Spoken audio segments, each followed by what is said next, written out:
안녕하세요. 사연 읽어주는 남예입니다. 오늘의 여성 사연자분 사연은 제가 소개해드리도록 하겠습니다. 많은 청취 부탁드리며 오늘의 사연 시작하겠습니다. 안녕하세요. 저는 최근에 결혼을 한 30대 초반의 여자입니다. 사람은 고쳐서 쓰는 게 아니라고 하는 말이 있잖아요. 저는 그 말을 이번에 제대로 실감했습니다. 제가 대학 시절에 사이가 안 좋았던 친구가 하나 있었거든요. 지금 생각해보니 그 애를 친구라고 부르는 게 안 어울리긴 하네요. 어쨌든 그 애가 저지른 황당한 짓 때문에 결혼을 앞두고 너무나 스트레스 받았던 일이 있어서 사연을 보내게 되었습니다. 저에겐 명원이라는 친구가 있었어요. 대학 동기였고 함께 어울려 지내는 친구 중 한 명이었습니다. 근데 왜 그런 애 있잖아요. 우리 중에 가장 안 친한 친구 한 명, 명원이가 저에겐 그런 애였어요. 명원이랑 가까워질 수 없었던 것은 그 애는 항상 저에게 얄미운 말을 하는 애였거든요. 너 이번에 머리한 거 진짜 안 어울린다. 너는 항상 그렇게 안 어울리는 것만 골라서 하더라. 얘기를 길게 섞고 싶지 않게 말하는 스타일이었습니다. 입만 열면 기분을 상하게 하는데 상당한 재주가 있더라고요. 그뿐만이 아니었어요. 야, 그거 내가 저번 주에 산 옷이랑 너무 비슷한 거 아니야? 유행하는 옷이 다 비슷하지. 유행하는 옷을 너만 입어야 하는 건 아니잖아. 항상 저를 깎아내리는 말을 하면서도 제가 산 옷이나 가방 같은 건 똑같은 걸로 따라 사는 애였습니다. 정말 거슬리고 불편한 애였어요. 게다가 이 친구는 되게 이상한 취미가 하나 있었습니다. 자기가 남자친구가 있건 없건 본인 주변에 남자가 보이면 무조건 꼬리를 치는 짓이었죠. 나 오늘 너무 심심한데 오늘 저녁에 술 한잔 마실까? 툭하면 남자애들한테 단둘이 술을 마시자고 했는데 이때마다 눈웃음을 치며 혀 짧은 소리를 내는 것이었죠. 여자들이 보기엔 눈에 빤히 보이는 여우짓이었는데 가끔 어떤 남자애들 눈에는 그게 또 좋아 보였나 봅니다.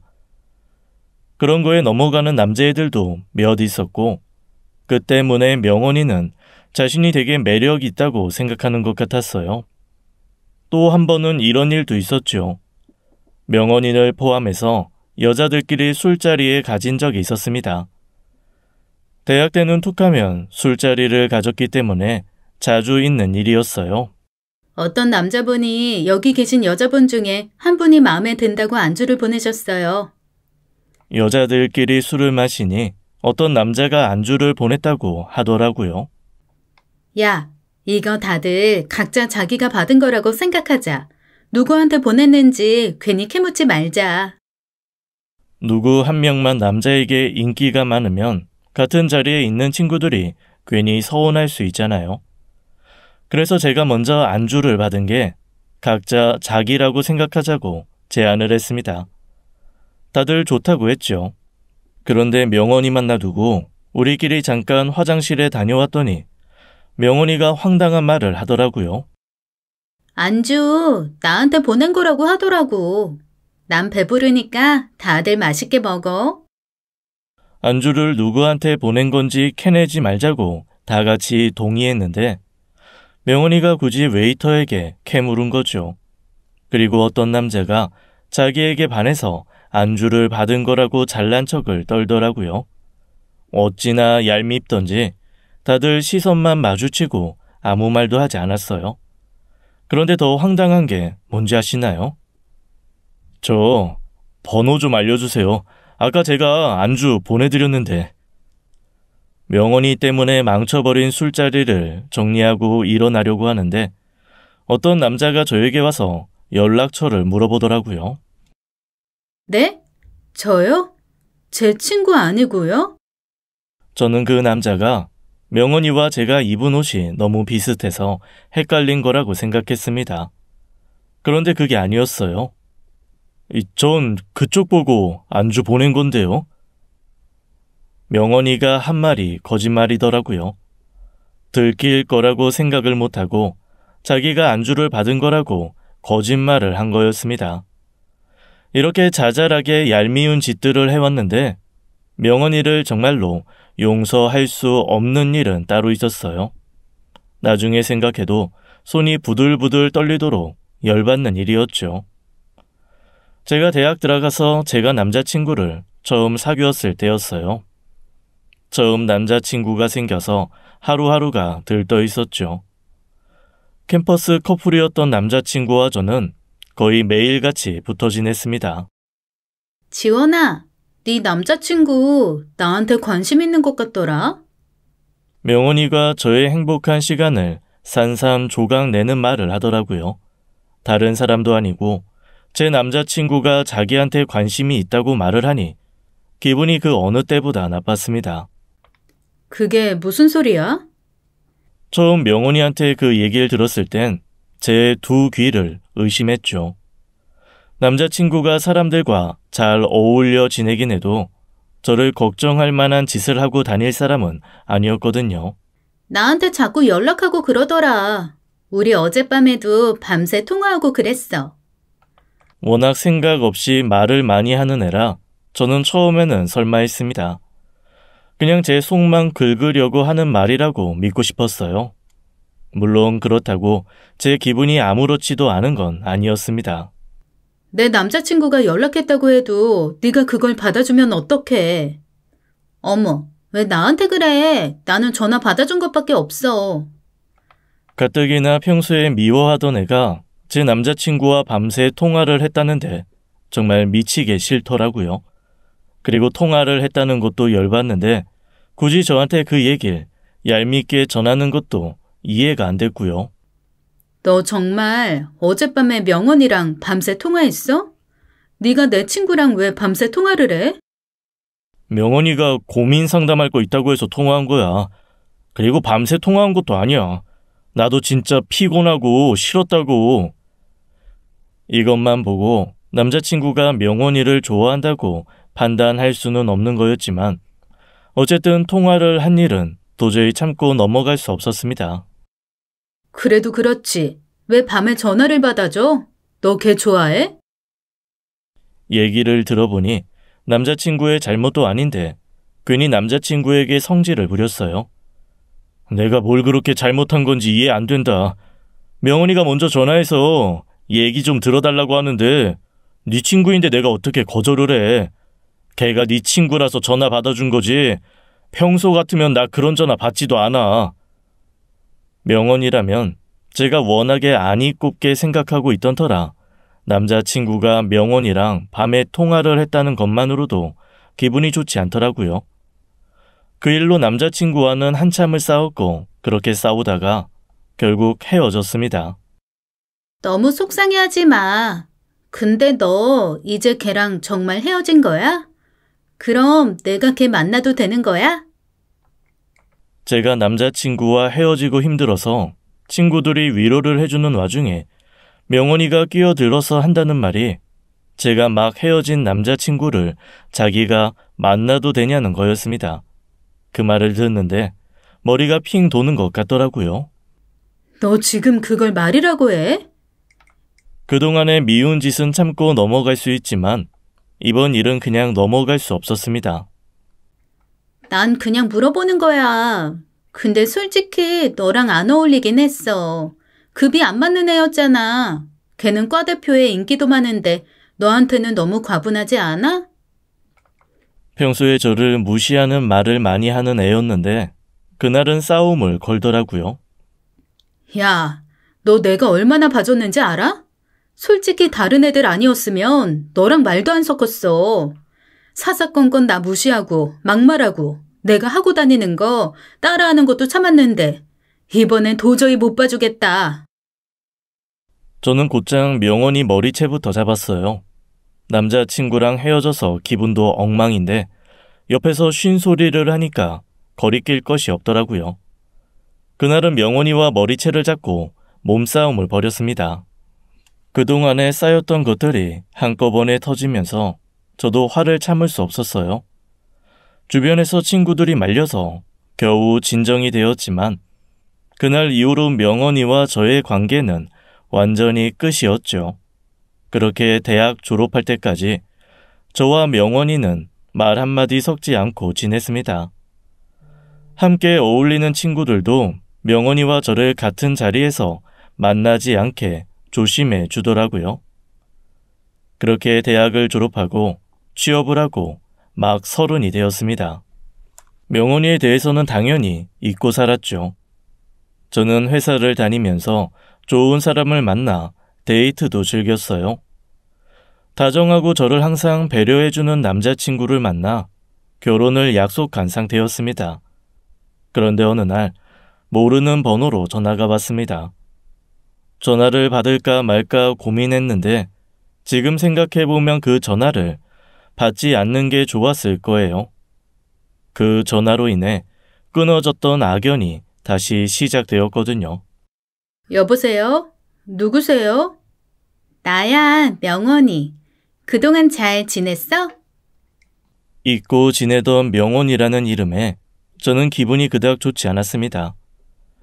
대학 시절에 가장 안 좋았던 기억을 심어준 애였기 때문이었죠. 그런데 한편으로는 궁금하기도 했습니다. 내내 연락을 끊고 잘 살다가 갑자기 왜 전화를 걸었는지 궁금하더라고요. 네가 어떻게 연락을 다 했어? 너 아직도 나한테 서운하니? 좋은 기억은 없으니까. 그게 벌써 8년 전 일이야. 나는 그때 생각하면 내가 왜 그랬나 얼굴이 화끈거려. 돌아보니 벌써 8년이나 지난 일이었죠. 지나고 나서 보면 전부 별일 아닌 게 느껴지고 상황도 객관적으로 보이잖아요. 명언이도 그런가 보다 했어요. 그래, 그때 정말 나한테 왜 그랬니?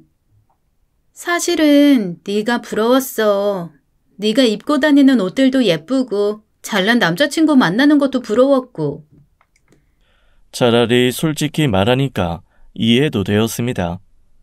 어릴 때는 친구들끼리 질투도 많이 하잖아요. 난 네가 날 너무 싫어하는 것 같아서 힘들었어. 그래, 그때는 미안했어. 전부 내 잘못이라고 생각해. 너한테 미리 사과하지 못한 게 시간이 지나서도 내내 마음에 걸리더라. 그 사이 얘가 철이 들었나 싶었습니다. 세월이 많이 지나서 그런지 마음이 조금 누그러지더라고요. 게다가 제 연락처를 알아내서 먼저 사과까지 하니까 거기다 대고 더 나쁜 말을 하고 싶지는 않았습니다. 그래, 이제 와서 옛날 얘기하면 뭐해? 그래서 넌 잘 지내고 있어? 그냥 회사 다니면서 평범하게 지내. 넌 곧 결혼한다며? 애들한테 얘기 들었어.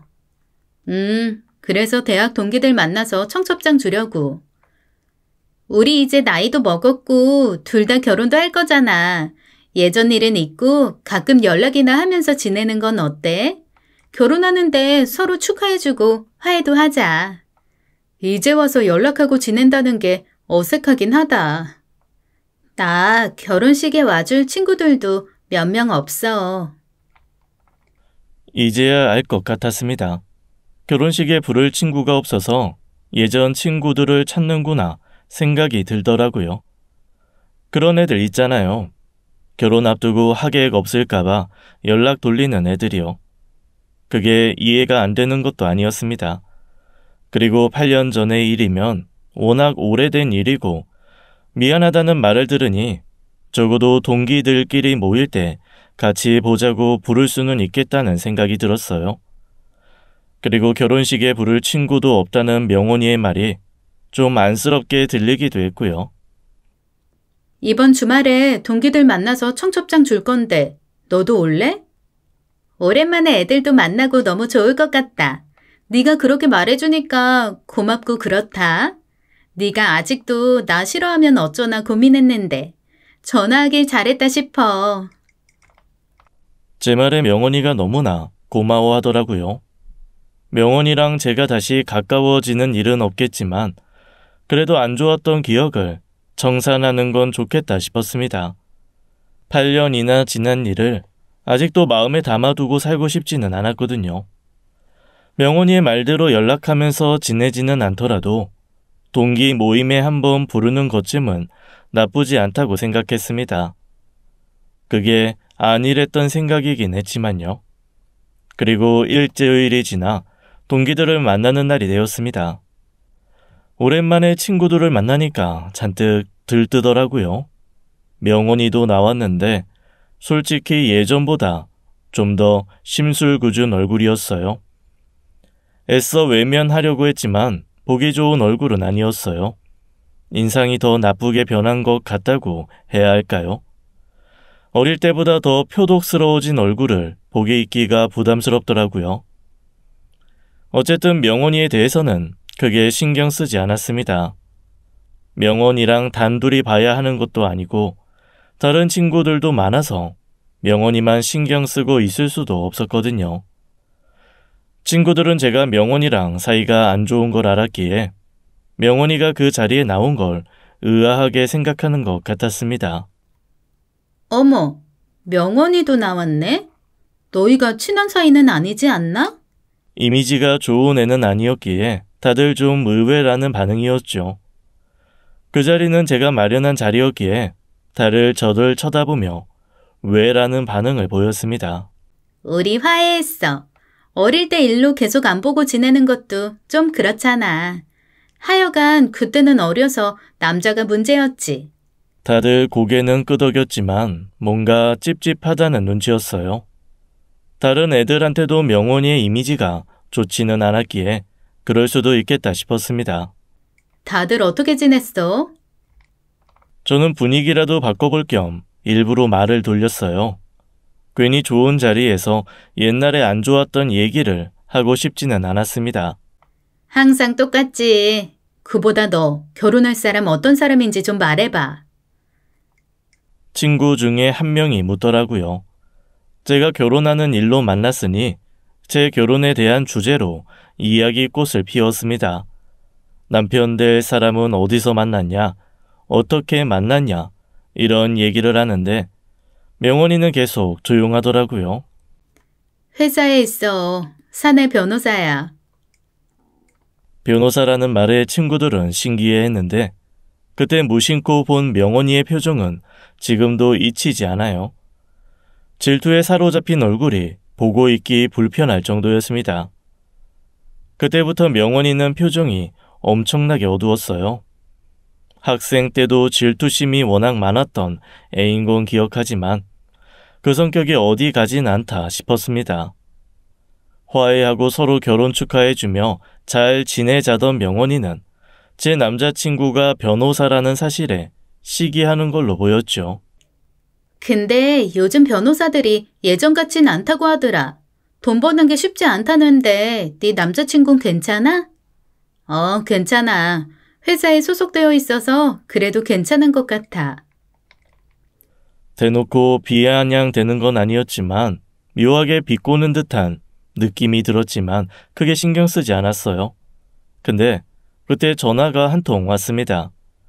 예비 신랑이 근처에 있는데 괜찮으면 자리에 동석해도 되냐고요. 친구들한테 물어보니 다들 좋다고 하더라고요. 예비 신랑이 도착하자 친구들이 모두 친절하게 맞아줬습니다. 딱 한 명만 빼고요. 명원이만 구석에 앉아서 인사도 한 운동 만 운동 하는데 제 여전히 저 버릇 못 고쳤네 싶었습니다. 어릴 때 그런 거야 이해해 줄 수 있을지 몰라도 나이 먹어서 남부러워서 일그러지는 모습은 정말 보기 안 좋더라고요. 솔직히 너무 추해 보였어요. 근데 회사가 어디예요? 친구 중 한 명이 물었고 남자친구가 회사 이름을 말해줬더니 명은이가 그 순간 눈을 반짝이더라고요. 나랑 같은 회사네요. 어쩌면 한 번쯤은 마주쳤을지도 모르겠다. 내내 심드렁하던 명원이가 제 남자친구에게 관심을 갖는 게 느껴졌어요. 아, 그런가요? 신기하네요. 남자친구는 적당히 맞장구를 쳐줬습니다. 과하지도 부족하지도 않을 정도로 예의를 갖춰서요. 언제 입사했어요? 잘하면 우리가 더 먼저 만났을 수도 있겠는데요? 웃긴 건 명원이가 갑자기 대화를 주도하기 시작했다는 것이었어요. 그것도 눈웃음까지 치면서 말입니다. 눈웃음만 쳤게요. 애교 섞인 목소리며 별것도 아닌 거에 깨르르 웃는가 하며 누가 봐도 꼬리치는 듯한 태도였습니다. 다른 친구들이 난갑한 표정을 지어도 아랑곳하지도 않더라고요. 다들 제 눈치만 살폈습니다. 학교 다닐 때도 남자만 보면 꼬리부터 치는 애였긴 하지만 제가 결혼할 사람에게까지 눈웃음을 치는 걸 보니 화가 치밀었어요. 바보 같은 남자애들이 걔한테 가끔 넘어가기도 해서 명원이는 자기가 정말로 매력이 있다고 생각하는 애였습니다. 그때의 철없는 짓이 고쳐지진 않았더라고요. 그리고 여전히 그 짓거리를 하고 있는 걸 보니 저게 정말 정신이 나갔나 하는 생각도 들더라고요. 그때부터 명원이의 행동을 주시하게 되었습니다. 다른 친구분들은 다들 어떤 일 하세요? 남자친구는 명원이가 아닌 다른 친구들에게도 말을 걸며 명원이에게만 집중된 분위기를 무시했습니다. 남자친구의 태도에 명원이는 조금 실망한 듯 보였지만 굴하지 않고 꿋꿋이 제 남자친구에게 이것저것 말을 걸더라고요. 우리 회사 식당 진짜 맛있지 않아요? 나중에 식당에서 보면 같이 식사해요. 전 주로 나가서 먹는 편이라서요. 뭐 기회가 된다면 그러죠. 남자친구는 예의에 어긋나지 않는 선에서 적당히 끊었습니다. 그럼 같이 점심이라도 먹게 연락처 좀 알려주세요. 명원이가 제 남자친구 연락처를 묻더라고요. 분위기가 순식간에 싸해졌고 저는 얘가 진짜 뭐 하자는 건지 어이가 없어서 황당한 얼굴로 벙쪄 있었어요. 하실 말씀 있으면 제 여자친구를 통해서 해주시면 될 것 같습니다. 남자친구는 딱 잘라 거절했어요. 명원이 표정이 보기 좋게 일그러지더라고요. 그 정도면 남자친구가 제대로 철벽을 친 거였습니다. 그러고 나니 망아지처럼 날뛰던 애가 얌전해지더라고요. 집 어느 방향이야? 자리가 끝나갈 무렵에 명원이가 저에게 묻더라고요. 나 지금도 분당 살아. 너 아직도 거기 살아? 남자친구도 분당 살아? 아니, 남자친구는 동탄 살아. 어머, 신기하다. 나도 그쪽으로 이사했잖아. 나도 동탄 살아. 아, 그래? 내내 제 남자친구한테만 관심을 갖던 명원이가 갑자기 저에게 찰싹 붙어서 집 가는 방향을 묻는데 기분이 참 싸했습니다. 다른 꿍꿍이가 있는 것 같았죠. 우리 이제 일어날까? 가는 방향이 같은데 저도 데려다 주시면 안 돼요? 이거였습니다. 데려달라고 하기 위해서 저에게 먼저 방향을 물었던 거예요. 명원이가 정말로 동탄에 사는지도 의심스럽더군요. 이건 전부 차를 얻어 타기 위해 한 말이 아닐까 하는 생각이 들었어요. 물론 제가 너무 예민하게 생각하는 것일 수도 있지만 당시에는 그 애가 그저 술을 쓰는 것처럼 느껴지더라고요. 그렇다고 대놓고 같이 가자는 애를 떼놓기도 좀 그렇더라고요. 남자친구의 차에 저는 조수석에 오르고 명원이는 뒷자리에 탔습니다. 그때까지는 큰 문제는 없었어요. 문제는 제 집 앞에 도착하고 나서였습니다. 동탄에 사신다면서요. 저도 동탄에 사는데 가는 길에 심심하진 않겠다. 남자친구는 대답하지 않았지만 분위기상 남자친구가 동탄의 명원이 집까지 데려다 줘야 하는 상황으로 보였죠. 마음 같아서는 그냥 너도 지금 내려라고 말하고 싶었지만 자존심 때문에 말도 꺼내지 못했습니다. 세상은 넓고 이상한 사람은 많다고 명원이가 딱 그런 애였어요. 다시 생각해도 그때 명원이를 그냥 차에서 내리게 했어야 했는데 그러지 못한 게 두고두고 후회가 되더라고요. 오늘 오랜만에 네 얼굴 보니까 너무 좋더라. 우린 다음에 또 보자. 조심히 들어가고 연락해. 제가 조수석에서 내리자 명원이가 아주 명랑한 목소리로 인사를 했습니다. 그리고 그 애가 어떻게 했는 줄 아세요? 갑자기 뒷자리에서 내려 조수석으로 자리를 옮기더라고요.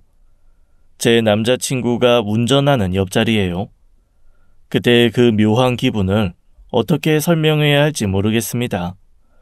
저는 그 일이 마음에 걸렸는데 다행히 30분 정도 뒤에 바로 남자친구한테 전화가 오더라고요. 친구 데려다주고 나도 집 가는 중이야.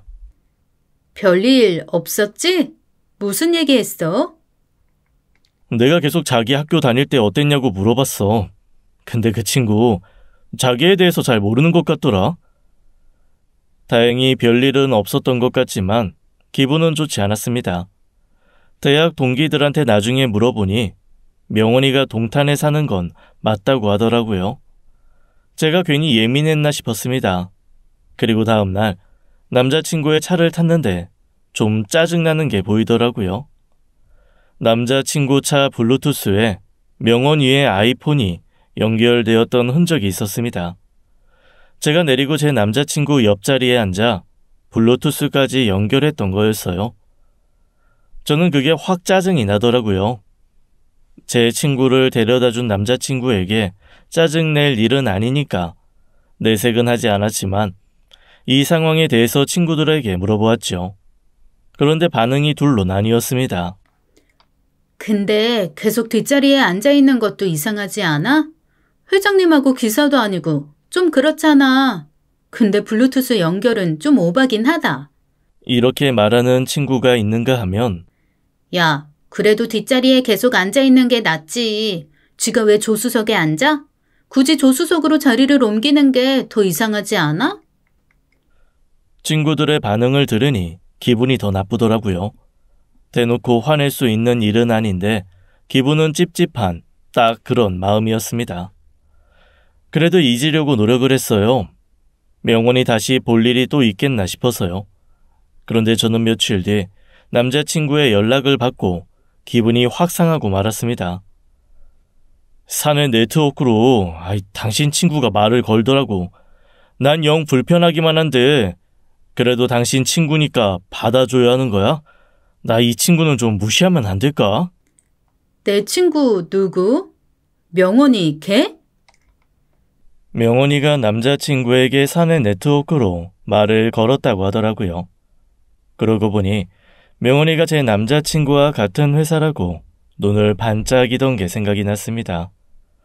진짜 이상한 경우였죠. 친구와 결혼할 남자에게 지가 따로 연락을 왜 하는 건지, 무슨 생각으로 이러는 건지 어이가 없었습니다. 같은 회사를 다닌다는 핑계로 제 남자친구를 꼬실 수 있다고 믿은 것 같았죠. 집에 데려달라고 하고 조수석에 앉고 그 와중에 제 남자친구 차에 블루투스 연결까지 하며 꼴값을 떨더니 기어이 따로 연락을 했다는데 제가 가만히 있을 수 있나요? 처음에는 술을 마시자고 하는 거야. 당연히 싫다고 했는데 갑자기 법률 자문을 구하고 싶다네. 나 진짜 이런 데야 너무 싫다. 다 무시해. 내가 걔한테 한마디 할 테니까 걱정하지 말고. 지금까지 전부 거절은 했는데 사내 네트워크로 말 거는 건 진짜 아닌 것 같더라. 친한 친구야? 나 그 친구 부담스럽고 불편해. 말하자면 복잡한데 무시해도 되는 애야. 알겠어. 얘기 좀 잘해봐. 저는 곧장 명원이에게 전화를 걸었습니다. 안 그래도 조금 거슬리는 부분이 많았는데 사내 네트워크로 제 남자친구에게 연락을 했다는 건 이건 찝적된 것이니 제가 할 말이 많았죠. 물론 싸울 각오도 되어 있었어요. 그런 애를 가만둘 수 있나요? 어차피 친구라고 생각도 하지 않았던 애라 걱정될 것도 없었습니다. 너 미친 거 아니야? 명원이가 여보세요라고 말을 하기도 전에 제가 날카롭게 따져 물었어요. 명원이는 전화를 받자마자 당황하는 것 같았습니다. 그러거나 말거나 상관없었죠. 전화하자마자 다짜고짜 무슨 소리야. 너 전화 매너도 몰라? 우리가 화해를 한 거지. 막 해도 된다는 뜻은 아니거든. 너 지금 이런 식으로 행동하는 거 굉장히 불편하다. 명원이도 날카롭게 나오더라고요. 저도 지지 않고 맞섰습니다. 그러는 너는 매너를 지켜서 그 모양이냐? 지금 제일 불쾌한 사람은 나거든? 내가 뭘 어쨌다고 그러는데. 너 아직도 그 버릇 못 고쳐서 남의 남자까지 꼬시려고 하냐고. 남자친구한테 얘기 다 들었어. 네가 사내 네트워크로 연락했다며? 그리고 술 마시자는 말은 왜 해? 너 대학 때도 내 남자친구 꼬시더니 이번에도 그게 통할 거라고 생각했어? 법률 자문 좀 구하려고 그랬는데 그게 그렇게 신경이 쓰였어? 너 많이 불안한가 보다. 예상했던 대로 명원이는 뻔뻔한 반응으로 나오더라고요. 이런 애랑 무슨 과거의 일을 청산하고 잘 지내보려고 했던 건지 후회스러웠습니다. 불안한 건 너겠지. 너 예전부터 내 거라면 다 갖고 싶어하고 질투하고 그랬잖아. 내 남자친구가 그렇게 괜찮아 보였어? 내 남자친구가 너 때문에 너무 귀찮아하는데 적당히 좀 해라. 그런다고 너한테 안 넘어가. 술 먹자고 유혹하는 거 추하다 너. 저는 있는 대로 명원이의 성질을 긁어주었습니다. 자존심이 상해서 다시는 제 남자친구한테 얼씬도 못하게 해주려는 생각이었죠. 너희가 아직 결혼한 것도 아니잖아.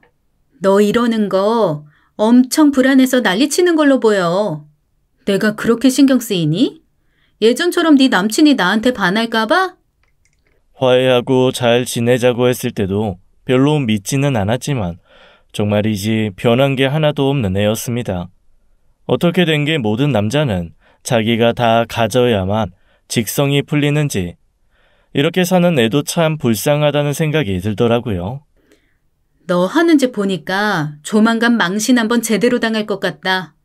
화해하고 잘 지내긴 뭘 잘 지내. 사람은 고쳐 쓰는 거 아니라더니 너 보니까 제대로 알겠어. 너 결혼할 사람도 있다면서 하는 짓 보면 진짜 나쁜 년이야. 네 남자친구한테도 미안하지도 않아? 아, 그리고 너 결국 내가 사귀었던 애랑 못 사귀었었잖아. 걔 너 안 좋아했어. 너 혼자 착각한 거지. 너 좀 많이 나댄다. 네가 뭔데 내 남자친구의 옛날 일까지 들먹여? 많이 불안한 것 같은데 진정 좀 해라. 없어 보여. 그렇게 말하고는 명원이가 전화를 끊더라고요. 얘가 이런다고 제 말을 알아들을 것 같지는 않았습니다. 대학 때 당한 것들을 생각하면 여기서 멈출 애는 아니었거든요. 저는 그날로 동기들을 수소문해서 명원이가 만난다는 남자친구에 대해 알아보았습니다. 명원이와 같은 회사에 다니고 있는 남자라고 하더라고요. 사내 연애까지 하고 있으면서 또 같은 회사에 있는 제 남자친구를 꼬시려고 했다는 게 괘씸했죠. 술을 마시자고 하지를 않나 법률 자문을 하겠다? 어이가 없었습니다. 명원이의 남자친구가 이 사실을 알면 어떻게 나올지 궁금하더라고요. 이번에는 나한테 너에 대해 폭로할 게 있다고 하는데 진짜 이 사람 때문에 지겹다. 뭐? 날 폭로해? 어이가 없네. 지금 어디야? 회사 주차장인데 여기로 오겠대. 나 그냥 무시하고 가려고. 아니야, 그냥 있어봐. 나도 거기로 갈 거니까. 명원이가 멈출 생각이 없으니 저도 제대로 붙어줄 생각이었죠. 뭘 어쩌게. 걔 붙잡아 놔. 걔는 내가 오늘 진짜 끝장을 낼 거니까. 저에게도 다 생각이 있었어요. 명원이가 그런 식으로 나온다면 저는 더 크게 대갚아줄 생각이었습니다. 저는 곧장 남자친구의 회사 주차장으로 향했어요. 근데 혼자 가지는 않았습니다. 명원이를 놀라게 해줄 사람을 한 명 데리고 가고 있었죠. 오늘이야말로 이 기집애의 못된 버릇을 제대로 고쳐줄 생각이었습니다. 제가 주차장에 도착했더니 남자친구는 차 앞에 피곤한 얼굴로 서 있고 그 옆에는 명원이가 뭔가를 열심히 말하고 있더라고요. 근데 정말로 어이없는 건 걔가 입고 있는 옷이며 머리 스타일 그리고 들고 있는 가방까지 전부 동기 모임 때 제가 하고 나온 모습과 너무 비슷한 거였습니다. 대화와 상황이 너무 비슷해서 정말 소름이 끼치더라고요.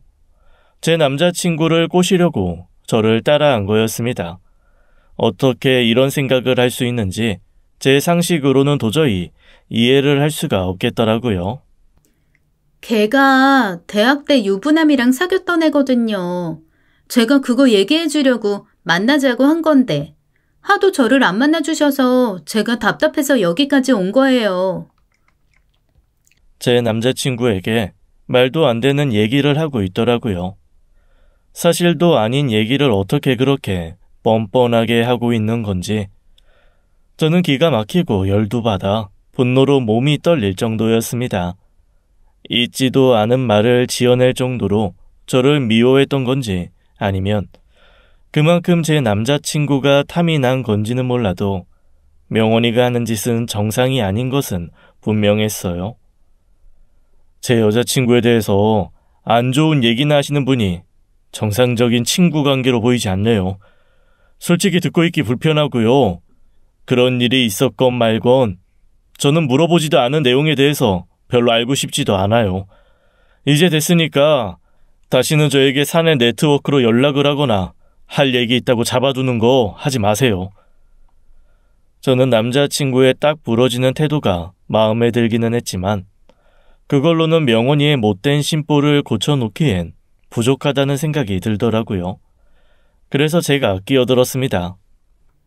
너 말이면 단 줄 알아? 어디서 말을 지어내? 네가 그런 식으로 한다고 우리가 헤어질 것 같아? 너 아직도 나 질투하냐? 그래서 우리 헤어지게 하려고 이런 짓까지 하니? 너 이거 명예훼손인 거 알아? 당장이라도 명원이 기집애 머리채를 잡고 흔들어 주려고 했습니다. 그런데 제가 데려온 사람이 있다고 했잖아요. 그 사람이 저를 말리더라고요.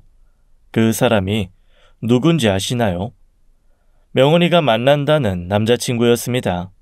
명원이가 제게 곧 결혼을 할 거라고 했던 그 사람이요. 그쪽 여자친구가 제 남자친구 뺏으려고 별짓 다 했어요. 그냥 계세요. 제가 얘기를 좀 할게요.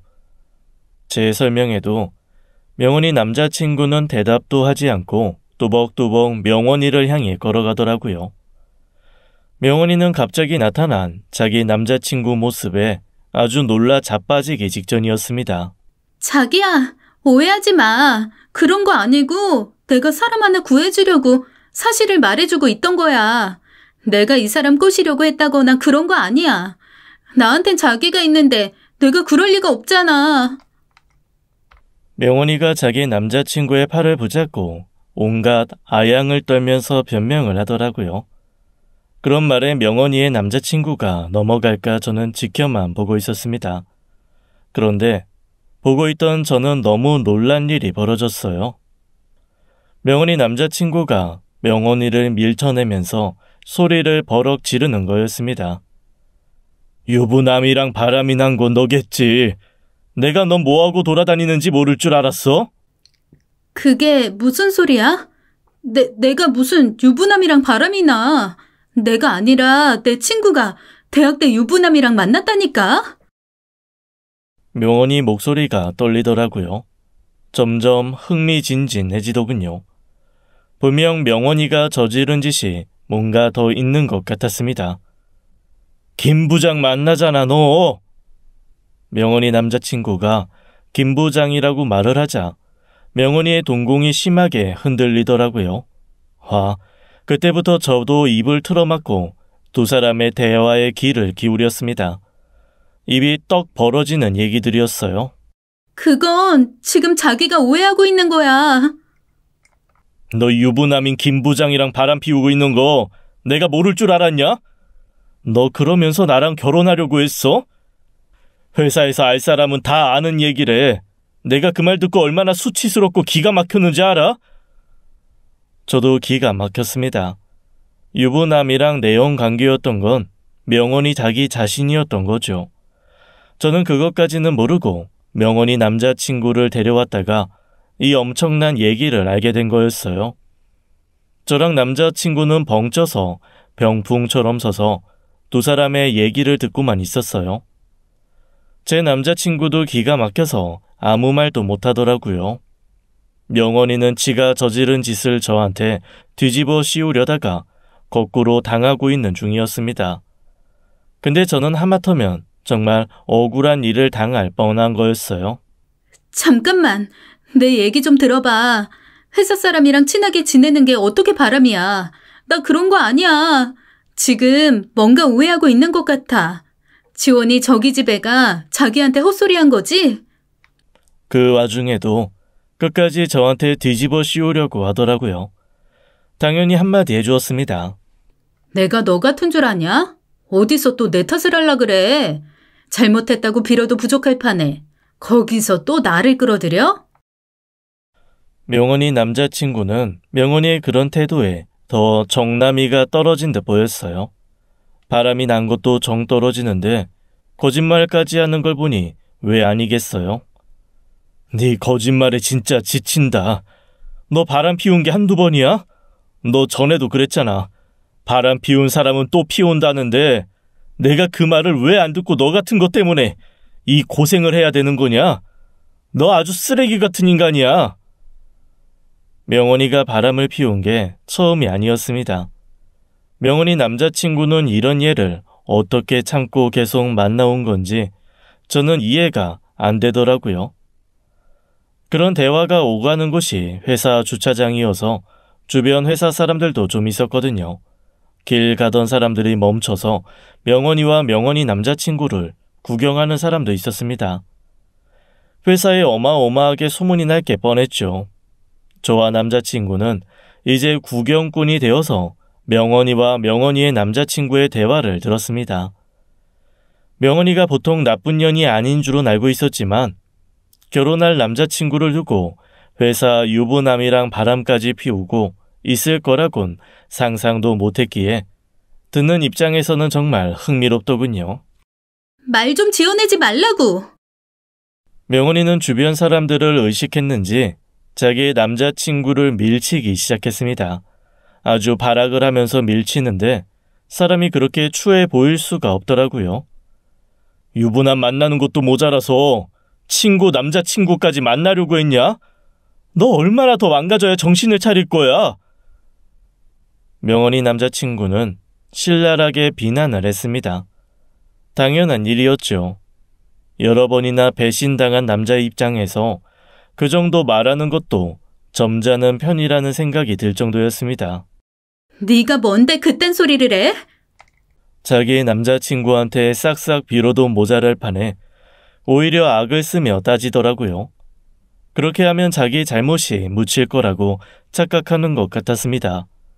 기어이 명원이가 지 남자친구의 머리채를 잡는 것까지 보고 나서야 저와 남자친구는 그 자리를 떠났어요. 마지막 더러운 꼴까지는 보고 싶지도 않더라고요. 그 이후로 어떻게 되었냐고요? 명원이가 유부남 부장과 바람을 피운 일과 친구의 남자친구까지 빼앗으려 했다는 일은 그 회사의 소문이 쫙 퍼졌다고 하더라고요. 그런 엄청난 소문이 돌았는데 명원이가 계속 회사에 다닐 수는 없었고요. 회사에서도 징계를 내리려고 했는데 자기가 먼저 사직서를 냈다고 했습니다. 당연히 제 남자친구한테 직접 대는 짓도 더는 하지 않았죠. 저는 동기들과 다시 모여서 그때의 일을 얘기해 주었습니다. 내가 걔 그런 일 날 줄 알았다. 한동안 잠잠해서 다시는 그런 짓 안 할 줄 알았더니 나는 걔가 무슨 짓을 해도 이제 놀랍지도 않다. 왜? 그전에도 무슨 일 있었어? 걔 때문에 우리 동기 중에 한 명 파혼했잖아. 걔는 세상 모든 남자를 자기 거로 만들어야 직성이 풀리나 봐. 그 남자가 회계사인가 그랬는데 유난히 눈독 들이더니 기어이 일 치른 거지. 그래서 난 네가 청첩장 돌리는 자리에 명원이 불렀길래 좀 놀랬어. 걔는 진짜 안 반가웠어. 그건 몰랐던 얘기였죠. 제가 당한 일과 비슷한 일을 당한 애가 또 있었더라고요. 물론 저는 파혼을 하지는 않았지만 명원이가 저 말고도 다른 친구에게 비슷한 짓을 했다는 건 충격이었습니다. 사람 인상이 더 심술궂어 보인다 싶더니 별짓을 다 하고 다녔더라고요. 그러니 동기 모임에 명원이를 데려왔을 때 애들 표정이 좋지 않았던 게 이해가 되었습니다. 걔 진짜 별짓 다 하고 살았구나. 난 그런 일이 있었는 줄도 몰랐어. 그뿐인 줄 알아? 걔 대학 때부터 네가 하고 다니는 거 똑같이 했잖아. 너랑 연락 끊고 지낼 때도 맨날 네 SNS 들어가서 네가 하고 다니는 거 똑같이 사고 그랬어. 저는 더 기가 막힌 얘기를 들었죠. 연락을 안 하고 지내는 와중에도 제 SNS에 들어와서 저를 염탐했다는 얘기였어요. 그 말을 듣는데 소름이 끼치더라고요. 아니, 명은이가 대체 저를 왜 그렇게까지 의식하면서 살았던 건지 저로서는 이해가 안 됐습니다. 뭐? 연락도 끊어진 사이에 그런 짓을 왜 하는 거야? 걔가 패션 센스가 없잖아. 그러니까 주변에 자기가 부러워하는 사람들 따라하는 거야. 걔 맨날 주변 사람들 질투하고 흉내내고 그랬잖아. 그 버릇 어디 가겠어? 평소에 얼마나 못된 짓을 많이 했는지 명은이 얘기만 해도 명은이에 대한 불쾌한 에피소드들이 여기저기 친구들의 입에서 나오기 시작하더라고요. 걔는 진짜 왜 그러고 사니? 그 검은 속을 누가 알겠어. 아마 지금도 네 SNS 보면서 또 뭐 따라할 거 없나 구경하고 있을걸? 아, 진짜 소름 끼쳐. SNS 당장 없애야겠다. 나는 걔가 나에 대해서 아는 것도 싫어. 손절하는 게 답이야. 걔한테 연락 오면 욕이나 한 바가지 퍼부어줘. 다시는 네 주변에 얼씬도 못하게. 아예 마주치는 일도 없었으면 좋겠다. 그렇게 명언이와의 일은 잊고 살았어요. 앞으로 다시는 마주치는 일이 없기를 바랬지만 문제는 그 애가 저를 잊지 않았다는 거였습니다. 저에 대한 명언이의 집착은 상상 이상이었어요. 너, 나 좀 보자. 어느 주말 저녁이었습니다.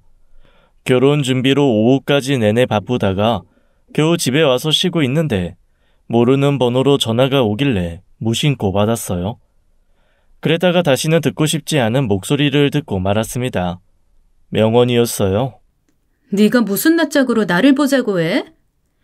우리 둘 아직 할 말 남은 것 같은데? 명언이가 저에게 전화를 건 게 어이가 없었습니다. 잘한 거 하나 없으면서 억울하다 이거였죠. 할 말이 남긴 했지. 너한테 욕을 한 바가지 퍼부어줘야 되는데 내가 그걸 못했지. 솔직히 무시해버리면 그만인데 한 번쯤 만나서 다시는 제 주변에 얼씬도 못하게 해주고 싶다는 생각에 저도 그때는 이성을 잃었던 것 같습니다.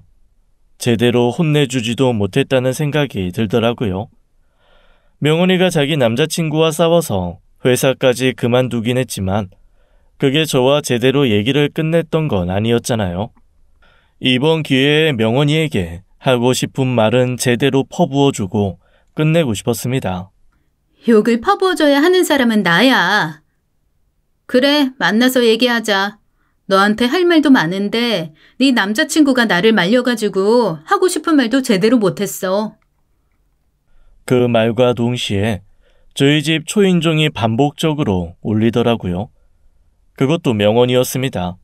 제 집 근처에서 전화를 걸었던 거였어요. 내가 나갈 거니까 내 집에 한 발자국도 들어오지 마. 저는 현관문을 열기 전에 경고했습니다. 그런데 현관문이 열리자마자 명언이가 집 안으로 뛰어들어 제 머리채를 붙잡는 거였어요. 이게 끝까지 해보자는 거구나 싶어서 다짜고짜 머리채를 잡힌 저는 지기 싫어서 팔을 휘둘러 닥치는 대로 그 애에게 주먹질을 했어요. 한 대 맞은 명언이가 뒷걸음질을 치며 주춤하는 사이에 저는 그 애를 확 밀어 제꼈죠. 이 나쁜 년아. 남의 인생 망치니까 좋아? 그러면서 넌 어디 결혼 잘할 줄 알았냐? 누가 들으면 제가 자기 남자친구를 꼬신 여자인 줄 알 것 같았습니다. 자기가 그 많은 잘못들을 저지르고도 피해자라고 생각하는 것도 딱 자기 중심적이더라고요. 내 남자친구 꼬신 건 너야. 너 지금 뭘 잘했다고 나한테 시비야? 유부남이랑 바람 피우고 네 남자친구한테 걸린 게 내 잘못이냐? 잘못했다고 싹싹 빌어도 부족할 판에 어디서 피해자인 척하고 있어? 저는 옆집에 들리건 말건 악을 썼습니다. 그런다고 알아들을 애가 아니라는 걸 알면서도 소리라도 지르지 않으면 제 속이 터져버릴 것 같더라고요. 난 너 대학 때부터 마음에 안 들었어.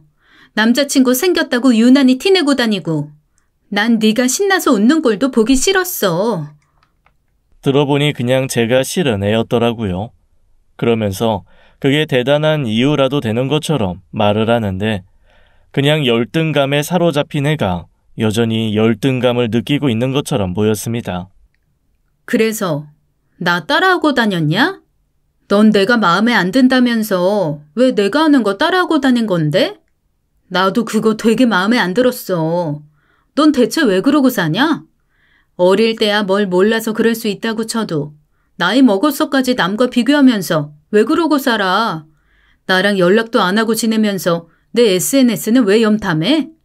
그리고 너 친구 남자친구 꼬신 게 이번이 처음 아니라며? 너 때문에 파혼한 애도 있다며? 넌 그렇게 남이 가진 거 다 빼앗고 싶어? 그 정도 욕을 먹었으면 할 말이 없을 줄 알았는데 그 와중에 또 말대꾸를 하더라고요. 나는 너처럼 자격 없는 애가 잘 사는 꼴은 죽어도 못 보겠어. 그리고 너만 아니었으면 내가 회사 그만둘 일도 없었고 내가 널 용서할 수 있겠냐? 명원이는 자기 팔자를 자기가 꼬고 있더라고요. 남과 비교하면서 남이 잘 사는 모습에 혼자 배 아파했죠. 그러면서 남 탓은 또 얼마나 하는지 불쌍하기까지 했습니다. 그럼 나 안 보고 살면 되잖아. 왜 또 나타나서 나까지 기분 더럽게 만들어? 네가 내 인생에 끼어들지만 않았어도 이렇게까지 되지는 않았어. 너 때문에 남자친구랑 헤어지고 회사에서 잘린 거야. 야, 말은 똑바로 해. 끼어든 건 내가 아니라 너였지. 너 없어서 편안하게 잘 살고 있는 사람한테 화해하자고 왜 연락했냐? 그냥 조용히 살 것이지. 피해의식이 얼마나 심한지 모든 게 제 탓이라고 하더라고요. 남의 남자를 꼬신 건 자기면서 이게 다 제 탓이라고 하는데 얼마나 황당하던지요. 이게 무슨 일이야? 명언이랑 한참 투닥거리는데 남자친구가 제 집에 들어왔다가 놀란 얼굴로 묻더라고요. 명언이와 제가 산발이 된 머리로 서로를 노려보고 있으니까 남자친구가 많이 놀란 것 같았습니다. 남자친구는 제일 먼저 저에게 달려와 제가 다친 데는 없는지 확인부터 했어요. 명언이가 다쳤건 말건 남자친구에겐 관심 밖의 일이었죠. 전명훈 저게 갑자기 우리 집에 쳐들어왔어. 내가 분명히 내 집에 들어오지 말라고 했는데 다짜고짜 들어와서 내 머리채 잡고 흔들었어. 저는 남자친구에게 곧장 일러바쳤죠. 나 명예훼손죄로 고소할 거야. 니들 둘 다.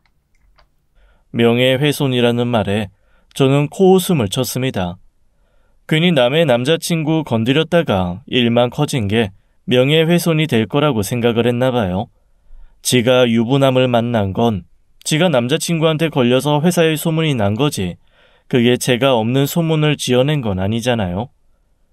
명예훼손이 뭔지 모르나 본데 명예훼손 성립이 안 되거든요. 오히려 우리 쪽에서 그쪽이 저지른 저번 일 가지고 명예훼손할 수 있는 거고요. 그리고 지금은 주거 침입죄가 성립이 되겠네요. 일 크게 만들고 싶지 않으면 당장 나가세요. 남자친구의 경고에 명언이는 우리 두 사람을 씩씩대며 죽일 듯이 노려보더라고요. 우리 다시는 엮이지 말자. 너도 나 만나서 기분 더러웠겠지만 나도 너 만나서 못 볼 꼴 많이 봤다. 너 앞으로는 내 눈에 띄지 마. 길에서 우연이라도 나 보이면 네가 먼저 피해. 난 다시 너 마주치면 진짜 가만 안 놔둘 것 같으니까. 네가 날 다시 마주치면 뭐 어쩔 건데? 주거 침입죄랑 명예훼손으로 고소할 거야. 만나지도 않은 유부남 만났다고 헛소문 내려고 한 거, 내 집에 함부로 침입한 거 전부. 넌 절대로 잘 살지 못할 거야. 그 와중에 저에 대한 악담도 잊지 않더라고요. 어찌나 못나 보이던지 저도 한마디도 지지 않고 댓글을 해주었습니다. 헛소리 하지 마. 그리고 제발 부탁인데 남의 SNS 염탐 좀 하지 마. 찌질해. 그리고 너야말로 앞으로도 사는 게 불행할 거야. 어디 잘 살아봐. 매일 남 부러워하는 불쌍한 인간아. 제 말에 명원이 동공이 흔들렸습니다. 그래도 자기가 불리한 건 알았는지 자리를 떠나긴 했습니다. 어깨가 축 처져서 집을 나가는 뒷모습이 쌤통이라는 생각도 들더라고요. 그렇게 명원이가 저희 집에서 사라진 이후에는 모든 것이 제자리를 찾은 것 같았습니다. 명원이는 저에게 잘 지낼 수 없을 거라고 악담을 했지만 저의 결혼식도 무난하게 잘 치를 수 있었어요. 그리고 명원이는 그 뒤로 동기 모임에 절대 나오지 않았습니다. 아무도 그 애를 반기지 않았기에 모임에 나오지 않는다고 아쉬워하는 친구도 아무도 없었죠. 오히려 그 애가 어떤 애이길 알고 있었기 때문에 동기 모임에 나오지 않는다는 것을 다들 다행으로 생각했습니다. 그래서 아무도 그 애가 이제는 어떻게 지냈는지 몰라요. 그리고 SNS도 없애버렸습니다. 명은이가 제 SNS를 염탐하는 일이 없게 하기 위해서요. 그렇게 명은이와는 완전히 인연이 끊어졌습니다. 이제 저는 결혼을 해서 남편과 실혼 생활을 즐기고 있고요. 명은이가 저에게 악담을 한 것과는 달리 저는 평온한 나날을 보내고 있어요. 명은이가 저에게 한 악담은 그 애에게 돌아갔을 거란 생각이 듭니다. 앞으로는 제 인생에 더는 그런 파란만장한 일이 생기질 않길 바래요. 세상의 모든 사람과 잘 지낼 순 없다고 하잖아요. 저에게 나쁜 영향을 주는 사람이라면 일찌감치 끊어내고 안 보고 사는 게 답인 것 같아요. 저는 이번에 명언이와의 일을 겪으면서 사람 심보가 쉽게 고쳐지지 않는다는 것도 배웠고 한번 끊어진 인연은 괜히 다시 이을 필요도 없다는 것도 배웠습니다.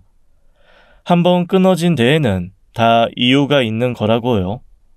나를 너무 질투하는 친구가 있다면 전혀 도움이 되지 않으니 여러분 주변에도 그런 사람이 있다면 경계하시는 게 좋지 않을까 하는 생각이 들어요. 샤덴프로이데라는 말이 있는데요. 남의 불행을 보며 기쁨을 느끼고 남의 행복을 보면 불행을 느끼는 걸 말하는 거래요. 질투가 많은 사람들은 남의 고통과 불행을 먹고 사는 기생충 같은 사람들인 것 같아요. 여러분들도 이런 사람은 꼭 피하셨으면 좋겠습니다. 제 사연은 여기까지입니다. 제 이야기 들어주신 모든 분들에게 오늘 하루 좋은 일이 가득하기를 바랄게요. 감사합니다. 지금까지 사연 읽어주는 남녀였습니다. 끝까지 함께 해주신 여러분 감사드리며 저희는 다음 사연으로 돌아올게요. 감사합니다.